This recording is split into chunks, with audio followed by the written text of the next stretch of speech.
You hear Agincourt, and you think English archers, mud, and French knights dying in droves. You think Shakespeare and speeches about bands of brothers. But nobody talks about the disease-ridden march that came before, the deliberate killing of prisoners during the fight, or the fact that historians still argue over where this thing actually happened. 6,000 English against maybe 12,000 French, maybe 25,000, maybe more. Mud that turned armored knights into targets, stakes driven into wet ground, longbows firing until the arrows ran out. What really went down on October 25th, 1415, and why does the ground itself still hide the truth? His father took that throne by force, murdered Richard II, and Henry needs to wash away that stain with French blood and French gold. The son of a usurper has to prove legitimacy, and war is how medieval kings do that. He brings 2,300 men at arms, 9,000 archers, and a siege train of 12 massive guns. Target: Harfleur, the fortified port at the mouth of the Seine. Take Harfleur and you control the river route to Paris. Take Harfleur and you have a permanent English foothold in Normandy. A French supply convoy carrying guns, powder, arrows, and crossbows gets intercepted. The town is locked down. Henry's 12 great guns start pounding the walls. Standard medieval siege pattern. Artillery batters the defenses, infantry waits for the breach. Disease starts killing more men than enemy action ever could. Salt marshes breeding bacteria and insects. Human waste, animal carcasses, 12,000 men and 20,000 horses packed into siege camps with no sanitation.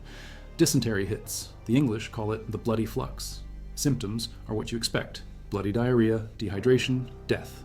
The Bishop of Norwich, Richard Courtenay, dies September 15th. He is 41. Doctor of Civil and Canon Law, twice Chancellor of Oxford University, diplomat, one of Henry's closest advisors. Never visited his own diocese. Dysentery does not care about titles. September 18th, the Earl of Suffolk dies. Michael de la Pole, 54 years old, veteran of crusades to Prussia. His son Michael is 21, also at Harfleur, and will die at Agincourt. 3 more of his sons will die fighting Joan of Arc. September 22nd, Harfleur surrenders. Siege lasted 5 weeks instead of the expected 2. Contemporary sources claim Henry lost up to 5,000 men at Harfleur, mostly to disease. Anne Curry, professor of medieval history at the University of Southampton, goes through the sick lists in the archives at Kew and the Bibliothèque Nationale in Paris. Her research, published in Agincourt, A New History in 2005 and updated in 2015, identifies 1,330 men invalid at home and 36 who died during the siege. Other historians call those numbers impossibly low, pointing to incomplete records and chronicle accounts. The Burgundian chronicler Enguerrand de Monstrelet writes that upwards of 2,000 English died of dysentery at Harfleur. The Gesta Henrici Quinti, written by a chaplain in Henry's household who was there, says 5,000 men were shipped back to England sick, not counting the dead. Or 1,000 men at arms and 5,000 archers, or maybe more. The numbers bounce between 6,000 and 9,000 total. Campaign season is ending, winter is coming. The smart move is sail home from Harfleur, declare victory, spend the winter in England. Henry does not take the smart move. He decides to march north to Calais, the only English stronghold in northern France, 260 miles away, 17 days on the road. Hungry, exhausted, dysentery still working through the ranks. A chevauchée, a raid meant to show French weakness and English strength. Made constable in 1403, dismissed when the Burgundian faction took power, restored in 1413 when the Armagnac faction regained control. Alongside him is Marshal Jean II Lemengre, called Boucicault. They issue the arrière-ban, the feudal summons that calls every noble with military obligation to the king's service. The French army gathers. It is the best way to support our work. Also comment from which city you are hearing this from. This script is researched and factual, using sources from the Gesta Henrici Quinti, a contemporary eyewitness account written around 1417 by a royal chaplain who was present in the baggage train, and Anne Curry's archival research published in Agincourt. A New History by Tempest in 2005, which examined financial records at the National Archives at Kew and the Bibliothèque Nationale in Paris to reconstruct army sizes and casualty figures.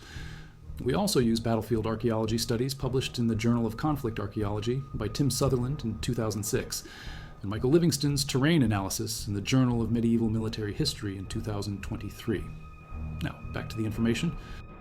French forces block the crossing. He is forced inland, upstream, away from the coast. The detour costs days, food runs low, men are eating nuts and whatever they can forage. Dysentery keeps hitting. Some archers are so sick they cut off their soiled breeches and undergarments because they cannot control their bowels. They march anyway. October 24th, near the village of Maisoncelles, the English army runs into the French, blocking the road. to Calais. Both sides camp for the night in the rain. No shelter, wet ground, sick men lying in mud. At the English end, the gap is maybe 750 yards wide. Henry deploys his forces in 3 divisions. Right wing, Edward, Duke of York. Center, Henry himself. Left wing, Baron Thomas Camoys, old and experienced. The archers are commanded by Sir Thomas Erpingham, another veteran. English formation is probably longbowmen on the flanks, men-at-arms and knights in the center, possibly some archers in the center too. The men-at-arms wear plate and mail shoulder to shoulder, 4 deep. Every archer plants his stake, strings his 6-foot longbow, and waits. The Dukes of Alençon and Bar lead the main battle. 600 dismounted men-at-arms stand in each wing, left wing under the Count of Vendôme, right wing under the Count of Richemont. 800 to 1,200 picked men-at-arms on horseback, led by Cligny de Brabant and Louis de Beauredon, distributed between both flanks of the vanguard, positioned slightly forward. 200 mounted men-at-arms assigned to attack the English rear. The French apparently have no clear plan for deploying the rest. They play almost no part in the coming fight. The nobility wants the glory of the first strike. Every French lord of significance insists on being in the front line with his retinue. The mass becomes too compacted to maneuver or control. Contemporary French accounts say all the lords wanted to be in the vanguard, against the opinion of the constable and the experienced knights. Traditional accounts say the French outnumbered the English by 5 to 1 or 6 to 1. Jehan Warren, a Burgundian in the French army, suggests 36,000 French against 6,000 English. The chronicler Edmond de Dintner writes there were 10 French nobles against 1 English, ignoring the archers completely. Anne Curry's archival research in 2005 argues the French numbered 12,000 and the English 9,000, a ratio of 4 to 3. She bases this on administrative records, muster rolls, financial accounts. Critics including Juliet Barker, Jonathan Sumption, and Clifford J. Rogers say the records are incomplete, that many French arrived through feudal obligation not recorded in pay documents, that the Arriere Band summoned nobles who brought their own retinues without paperwork. Bertrand Schnurb, professor of medieval history at the University of Lille, estimates 12,000 to 15,000 French. Michael Livingston's terrain analysis, published in 2023 in the Journal of Medieval Military History, points out that the traditional battlefield site near Tramecourt and Azincourt is too narrow to fit even the smallest estimates of soldiers on the English side, which is one reason the battle's exact location is still disputed. The mass graves, supposedly excavated by Sir John Woodford in 1818 near the Calvaire enclosure. Archaeological investigation in 2007 found no skeletal remains, no burial pits, just fragments of brick from an 18th century chapel demolished in 1793. Tim Sutherland's study, published in the Journal of Conflict Archaeology in 2006, proposes an alternative location west of Azincourt based on terrain requirements and the absence of finds. Michael Livingston's 2023 research agrees, arguing the battle must have occurred where there was enough room for Henry's trap to work. Around 11 o'clock in the morning, Henry makes his move. He orders the army to advance. This means the archers have to pull their stakes out of the ground, carry them forward, and replant them in a new position. Their backs are to the French while they work. If the French cavalry attacks now, during the move, it is over. The French do not attack. Sources disagree on why. Either the French were expecting the English to launch a frontal assault and were surprised when Henry started shooting from a new defensive position instead, or the French cavalry did not react fast enough. The chronicler Gilles Le Bouvier says some French had wandered off to warm themselves and others were walking or feeding their horses. The archers on the flanks with the heaviest longbows are ordered to shoot galling arrows into the French lines. These are not mass volleys. Galling arrows are meant to wound and disorient, to provoke a reaction. They work. The French cavalry charges. The charge hits mud immediately, 30 kilograms of armor per night. The recently plowed field is saturated from rain. The ground sucks at every step. Horses flounder. Men slow from a charge to a walk. English arrows pour down, 12 arrows per minute per archer. 5,000 archers means 60,000 arrows per minute at peak rate. Contemporary accounts say the arrow storm darkened the sun. Horses are hit in the legs, the face, gaps in armor. Men are hit in the visor slits, the joints, anywhere plate does not cover. The archers in the woods on the flanks have clear shots into the sides of the French formation. The Gesta Henrici Quinti says they walked as if to the slaughter. Some fell from wounds, others from exhaustion. The narrowness of the battlefield squeezes the French tighter as they advance. At the English end, the gap between the woods is narrowest. 16 ranks deep becomes a compressed mob.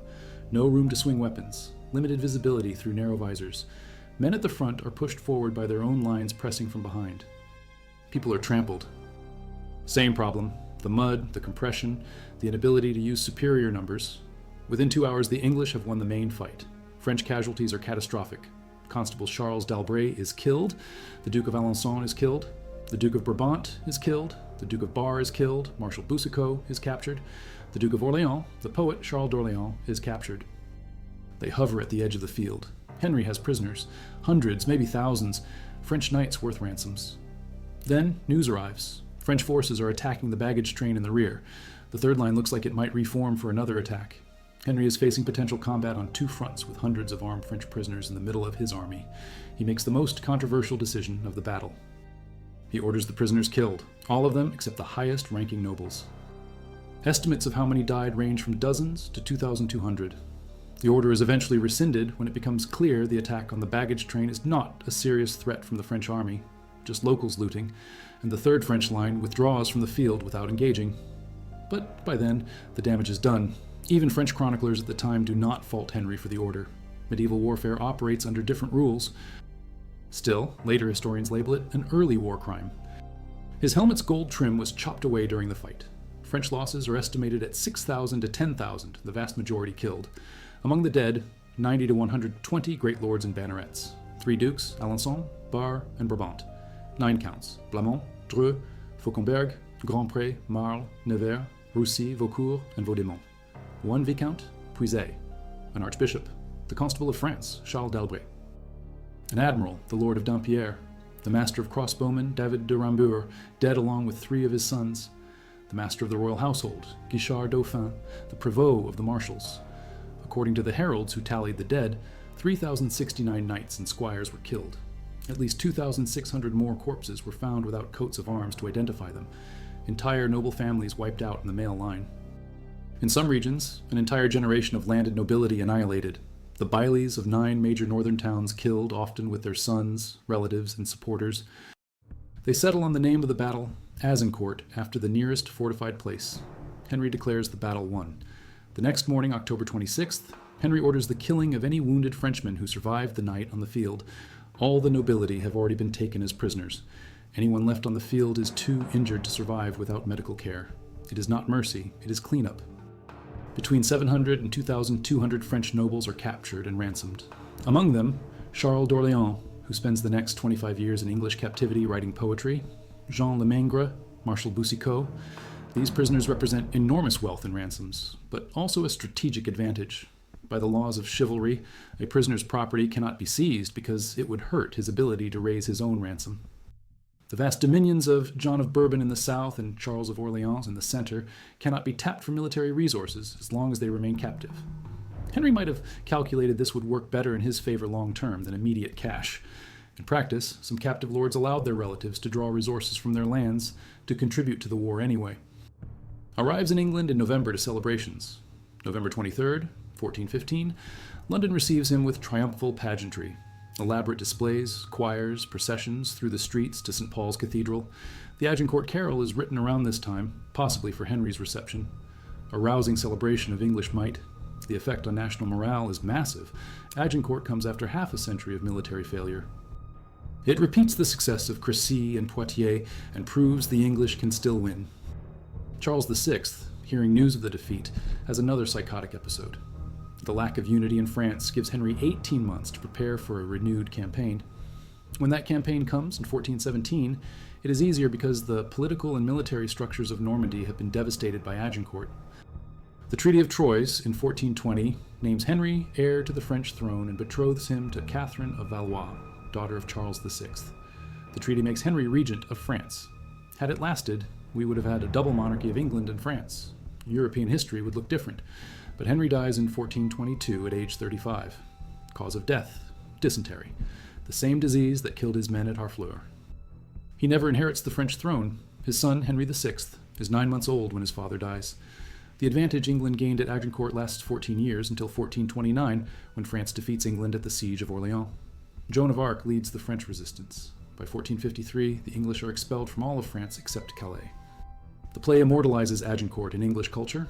The St. Crispin's Day speech, "We few, we happy few, we band of brothers. For he today that sheds his blood with me shall be my brother." The bard's dialogue turns Henry and Agincourt into a recurring wartime rallying cry for the British. The play is used to keep spirits up during World War I, Winston Churchill encourages Laurence Olivier to make a film version during World War II. Agincourt becomes myth. Juliet Barker in Agincourt, The King, the Campaign, the Battle, published in 2005, argues the English were outnumbered at least 4-1, possibly 6-1, based on Jahan Warren's account.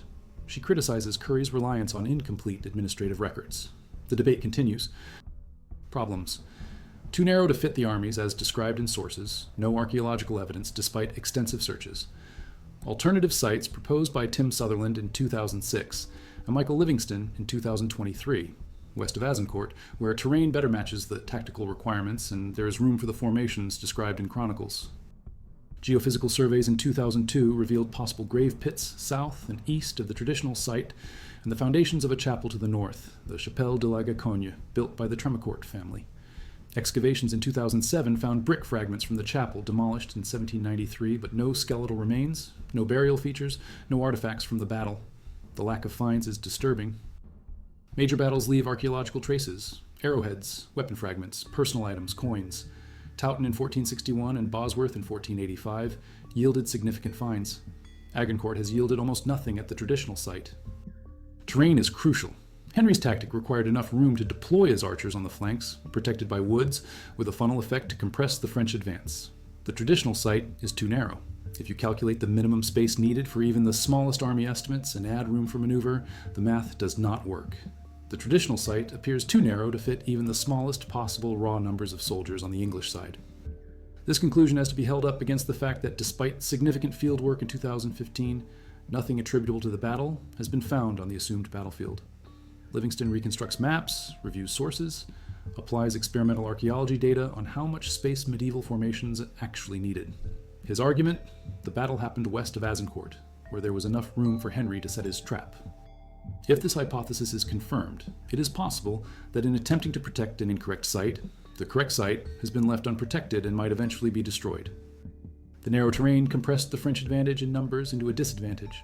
The woods prevented flanking maneuvers. The stakes stopped the cavalry. The longbows, firing at a combined rate of tens of thousands of arrows per minute, devastated the advancing French before they reached hand-to-hand range. When the melee started, English archers with mallets and daggers killed French knights who could not move or swing their weapons. The longbow's effectiveness at Agincourt cemented its place in English military doctrine. Range, up to 250 yards, armor piercing at 60 yards. Rate of fire, 12 arrows per minute for a skilled archer. Total arrows fired during the battle, impossible to calculate precisely, but estimates run into the hundreds of thousands. After the archers exhausted their ammunition, they joined the melee. Longbowmen were not just archers.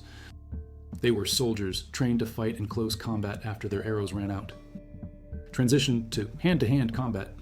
The innovation came from somewhere, possibly from knowledge of Ottoman tactics at Nicopolis, possibly from English experimentation. Either way, it worked.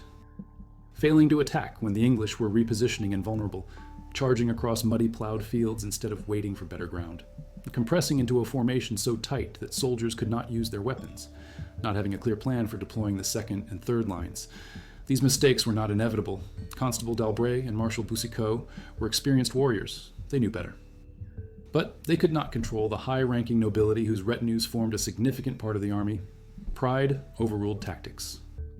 The English nobles refused to obey because it cost them ransom money and violated their honor.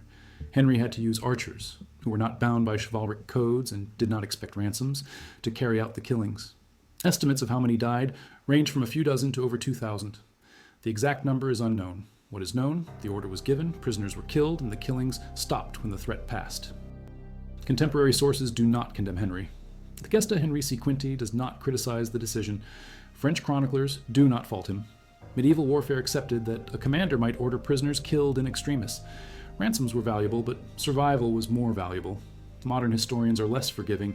The killings are labeled a war crime, an atrocity, a stain on Henry's reputation.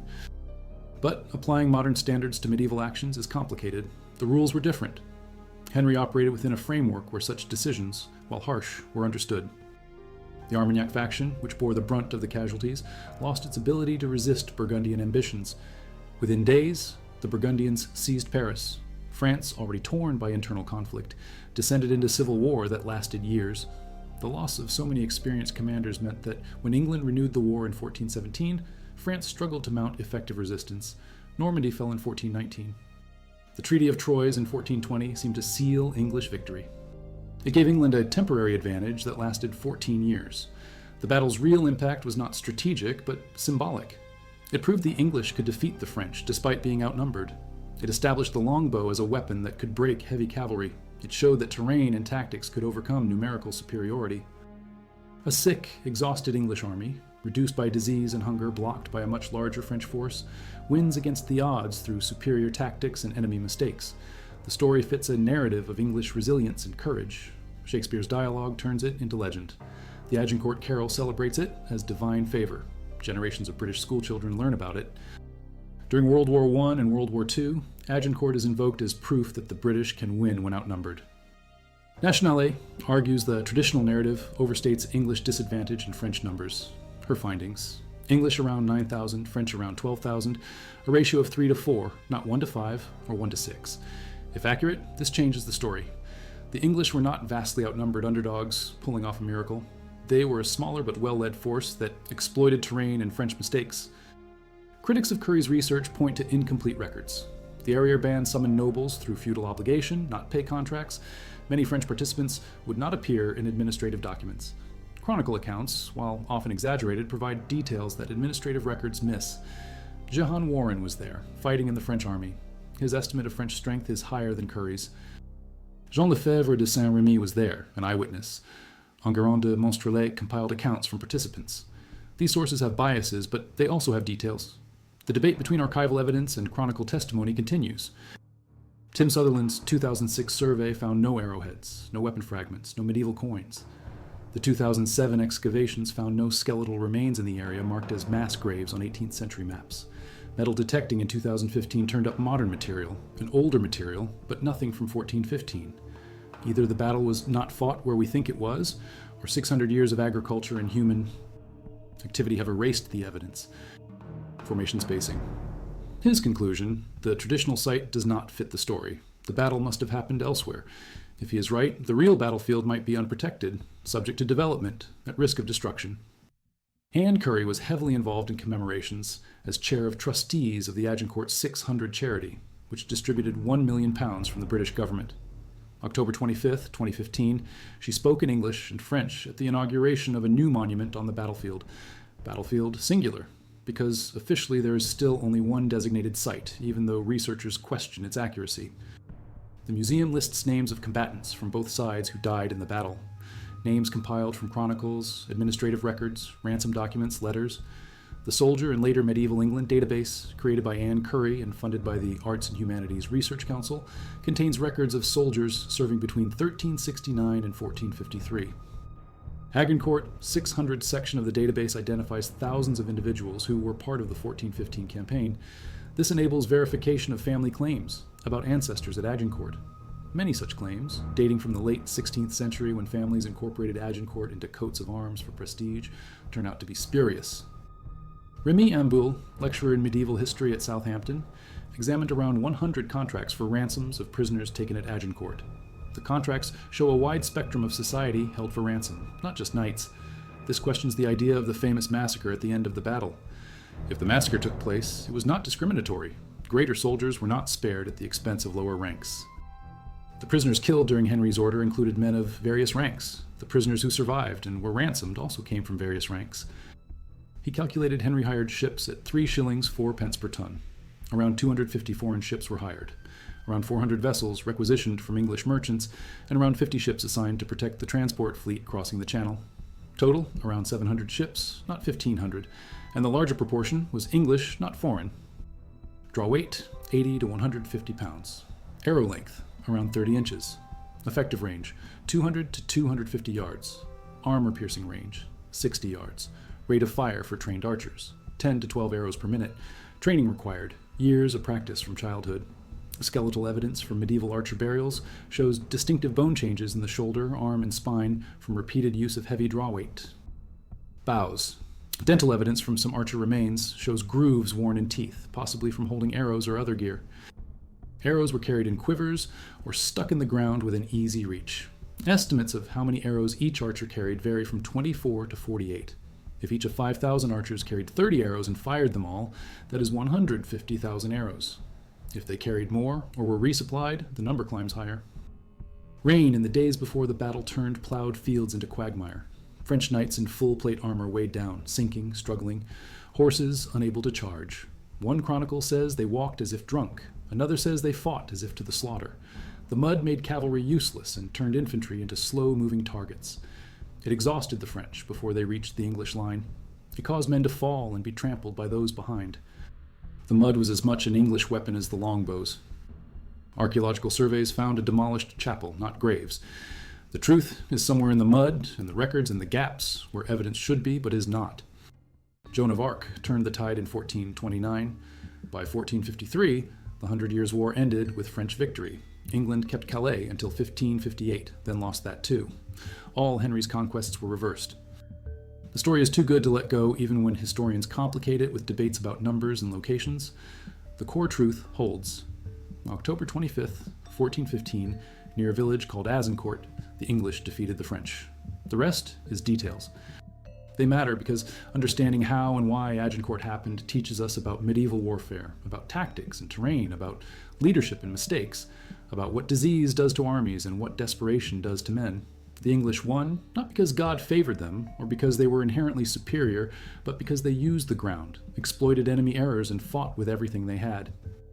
The French lost, not because they were cowardly or incompetent, but because their nobility's pride overruled tactical sense, because their formation was too compressed to function, because the mud negated their numbers, because they charged into a killing ground that favored the defenders. Constable d'Albret and Marshal Boucicaut knew better. They could not enforce their knowledge against lords who demanded the honor of the first strike. The archive at Kew holds muster rolls, pay records, sick lists, inventories. The Bibliothèque Nationale in Paris holds French administrative documents, chronicles, letters. The Journal of Conflict Archaeology holds Tim Sutherland's survey data showing no finds at the traditional site. The Journal of Medieval Military History holds Michael Livingston's terrain analysis, arguing for an alternative location. These sources, published between 2005 and 2023, represent the most recent scholarship. They are not the final word. New discoveries could change the picture again. October 1415. March to Calais, intercepted by French near Agincourt. October 25th, 1415. Battle, English victory, French casualties in the thousands. November 1415. Henry returns to England in triumph. 1417 to 1419. Renewed English campaign conquers Normandy. 1420. Treaty of Troyes makes Henry heir to France. 1422. Henry dies of dysentery. 1429. Joan of Arc turns the tide. 1453, 100 years.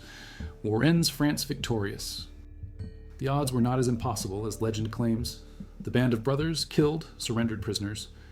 The victory did not change the war's outcome, but the story persists because people need stories of triumph against adversity, of resilience in the face of overwhelming force. These were not mythical heroes. They were sick, frightened men who fought because they had no choice. Some fought bravely, some ran. Some killed prisoners because their king ordered it. Some refused and were shamed for it. Some died in the mud. Some survived to collect ransoms or go home or fight again. They were human, and the battle was brutal, and the ground where it happened is still uncertain, and that is the truth. The final piece comes from the geophysical survey conducted in 2002 south and east of the traditional Calvaire site. The survey revealed possible grave pits, large depressions in the ground that could be mass burials. To the north, the survey showed what appears to be the remains of a large rectangular structure, likely the Chapelle de la Gacogne, built by the Traumacourt family to commemorate the battle. The chapel stood from 1734 to 1793. The excavations in 2007 confirmed the chapel location through brick fragments. But the grave pits remain unexcavated. If they exist, if they contain remains from the battle, they could confirm the traditional site or complicate it further depending on what the bones reveal. The exact location is disputed. The exact numbers are contested. The exact sequence of events varies by source, but the outcome is clear. The English won. The French lost thousands of their best warriors and leaders. Henry gained temporary advantage. The war continued. And a single day in October 1415 became legend.